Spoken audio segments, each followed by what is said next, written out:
जय गुरुदेव भगवान की जय। ओम परमात्मे नमः। द्वितीय अध्याय 25वां श्लोक।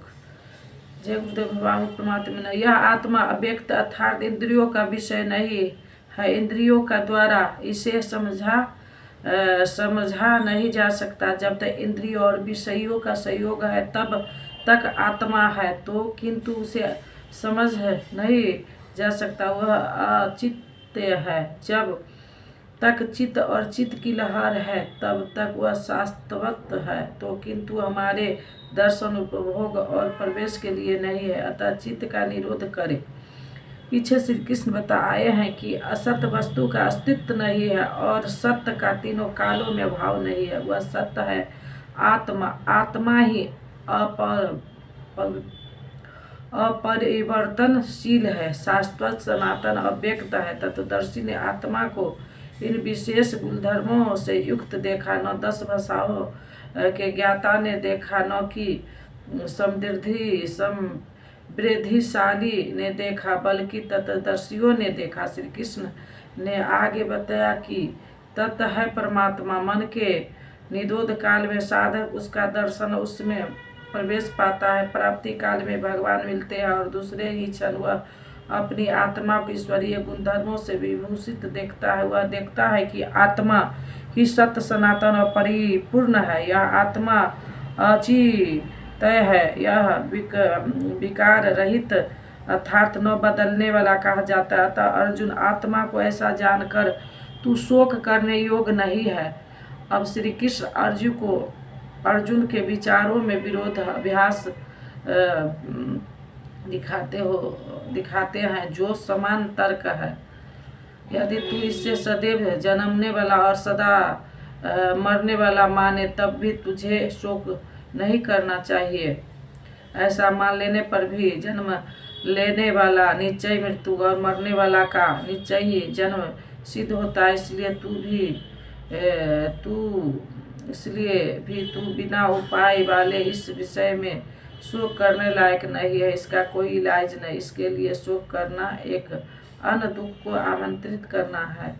अर्जुन, संपूर्ण प्राणी जन्म से पहले बिना शरीर वाले, मरने के बाद भी बिना शरीर वाले हैं। जन्म के पूर्व और मृत्यु के पश्चात भी दिखाई नहीं पड़ते। केवल जन्म मृत्यु के बीच में ही शरीर धारण किए हुए दिखाई देते हैं। अतः इस परिवर्तनशील के लिए परिवर्तन के लिए व्यर्थ चिंता क्यों करते हो। इस आत्मा देखता कौन है, इस पर कहते हैं। पहले श्री कृष्ण कहा था कि इस आत्मा को तत्वदर्शी ने देखा। अब तत्वदर्शी का दुर्लभता पर प्रकाश डालते हैं कि कोई बिरला महापुरुष ही इस आत्मा को आश्चर्य की तरह देखता है, सुनता है, नहीं प्रत्यक्ष देखता है। ऐसे ही दूसरा कोई महापुरुष ही आचार्य की तरह इस तत्व को कहता है। जिसने देखा है वह अर्थात कह सकता है। दूसरा कोई बिरला साधक इसे आचार्य की भांति सुनता है। सब सुनते भी नहीं, क्योंकि यह अधिकारी के लिए ही है। हे अर्जुन, कोई तो सुन कर भी इस आत्मा को नहीं जान पाता, क्योंकि साधन पार नहीं लगता। आप लाख ज्ञान की बातें सुने, समझे, बाल की खाल निकाल कर समझे, ललायत भी रहे, किंतु मोह बड़ा प्रबल है। थोड़ी देर बाद आप अपनी सांसारिक व्यवस्थाओं में लिप्त मिलेंगे। अंत में श्री कृष्ण निर्णय देते हैं कि अर्जुन, यह आत्मा सबके शरीर में ही सदैव अवध है, अकाट है। इसलिए संपूर्ण भूत प्राणी के लिए तू शोक करने योग्य नहीं है। आत्मा ही सनातन है। इस तथ्य का प्रतिपादन करके, इसका प्रभुता सहित पर्ण करके यह प्रश्न यही पूरा हो जाता है। अब प्रश्न खड़ा होता है कि इसकी प्राप्ति कैसे हो। संपूर्ण गीता में इसके लिए 2 ही मार्ग है। पहला निष्काम कर्म योग और दूसरा ज्ञान योग। दोनों मार्गों में किया जाने वाला कर्म एक ही है। उस कर्म की वार्ता पर बल देते हुए योगेश्वर श्री कृष्ण ज्ञान योग के विषय में कहते हैं। अर्जुन, स्वधर्म देखकर भी तू भय करने योग्य नहीं है, क्योंकि धर्म युक्त युद्ध में बढ़कर अन्य कोई परम कल्याणकारी मार्ग क्षत्रिय के लिए नहीं है। अभी तक तो आत्मा शास्त्र, आत्मा सनातन वही एकमात्र धर्म कहा गया। अब यह स्वधर्म कैसा धर्म, एकमात्र आत्मा ही वह है तो अचल स्थिर है। धर्माचरण क्या प्रस्तुति, आत्मा पथ में प्रवृत्त होने की क्षमता हर व्यक्ति की अलग अलग होती है। स्वभाव से उत्पन्न इस क्षमता को स्वधर्म कहा गया है।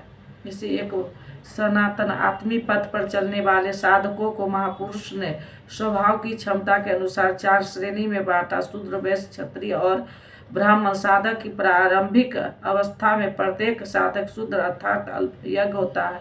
घंटों भजन में बैठे पर भी वह 10 मिनट भी अपने पक्ष में नहीं पाता है। वह प्रकृति के मायाजाल को काट नहीं पाता। इस अवस्था में महापुरुष की सेवा से उसके स्वभाव में सद्गुरु आते हैं। वह वैश्य श्रेणी का साधक बन जाता है। आत्मिक संपत्ति, तीर्थ संपत्ति इसका वह शनै संग्रह और गोपाल अर्थात इंद्रियों की सुरक्षा करने में सक्षम हो जाता है। काम, क्रोध इत्यादि से इंद्रियों की हिंसा होती है तथा वैराग, विवेक वैराग से इनकी सुरक्षा होती है, किंतु प्रकृति को निर्वीज करने की क्षमता उसमें नहीं होती। कर्मश उन्नति करते करते साधक के अंतःकरण में तीनों गुण को काटने की क्षमता अर्थात क्षत्रियवत आ जाता है। इसी स्तर पर प्रकृति या उसके विकारों को नाश करने की क्षमता आ जाती है। इसलिए युद्ध यही है से आरंभ होती है, यही से आरंभ होती है। कर्म साधक करके साधक ब्रह्म की श्रेणी में बदल जाता है। इस समय मन का इंद्रियों का दमन, तरवाही, चिंतन, सरलता, अनुभव,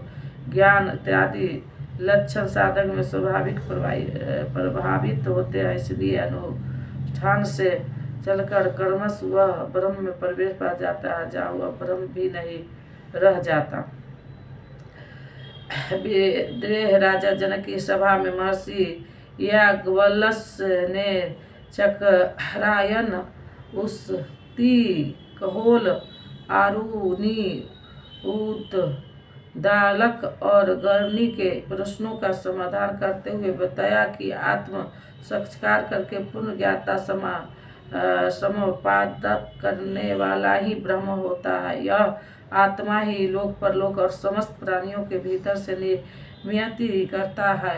सूर्य, चंद्रमा, पृथ्वी, जल, वायु, अग्नि, तारागण, अंतरिक्ष, आकाश एवं प्रत्येक क्षण इस आत्मा के ही प्रसन्न में ही है। यह तुम्हारा आत्मा अंतर्यामी अमृत है, आत्मा अक्षर है, इससे भिन्न बन शास्त्र है। जो इसी लोक में इस अक्षर को न जानकर हवन करता, तप करता है, हजारों वर्ष तप ज्ञान करता है, उसका यह सब कर्म नाशवान है। जो कोई इस अक्षर को जाने बिना इस लोक से मर कर जाता है वह और जो इस अक्षर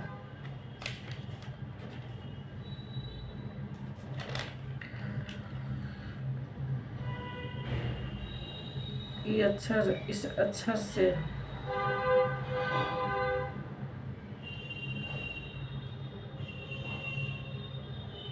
जय गुरुदेव भगवान की जय। दे दो गीता ज्ञान मिटे ज्ञान, गुरु जी हमारे हम आए शरण तुम्हारे। बालकपन खेलन में खोया, जब निद्रा में तू सोया, भय वृद्ध हो गई चढ़ कर तुम्हारे, हम आए शरण तुम्हारे। सुत मात पिता बंधव दारा, नस्बर संबंध है ए सारा, जाएंगे संग शुभा शुभ कर्म हमारे, हम आए शरण तुम्हारे। गुरु कर में जग की माया में, सुख पाता था इस काया में, निज ज्योति से ज्योति जगाओ गुरु जी हमारे, हम आए शरण तुम्हारे। सेवक पर स्वामी दया करो, भय बंधन आप हरो, कर्मों के दोष न देखो आप हमारे। गुरु चरणों में ये अर्जी है, आगे प्रभु आपकी मर्जी है, गुरु कृपा मिले तो जाके भाग हमारे, हम आए शरण तुम्हारे। अब दे दो गीता ज्ञान मिटे अज्ञान, गुरु जी हमारे, हम आए शरण तुम्हारे। बोलो श्री राम जय जय राम। मंगल भवना मंगल हारी, त्रिभुज दशरथ अजर बिहारी, जो तुम जानो अंतर्यामी प्रभु मनोरथ स्वामी। अब प्रभु कृपा करो ए भांति, सब तज भजन करो दिन राति। बोलो श्री राम जय जय। सकल विघ्न व्यापयन्ते राम सुकृपा विलोकय, जय कृष्ण नगर की जय सुखा जय हृदय राखो सब राजा कलर श्राद्ध करिता हो नारायण नारायण के स्वर्ग दत्ता मुद्रा कृष्ण तक शिव तक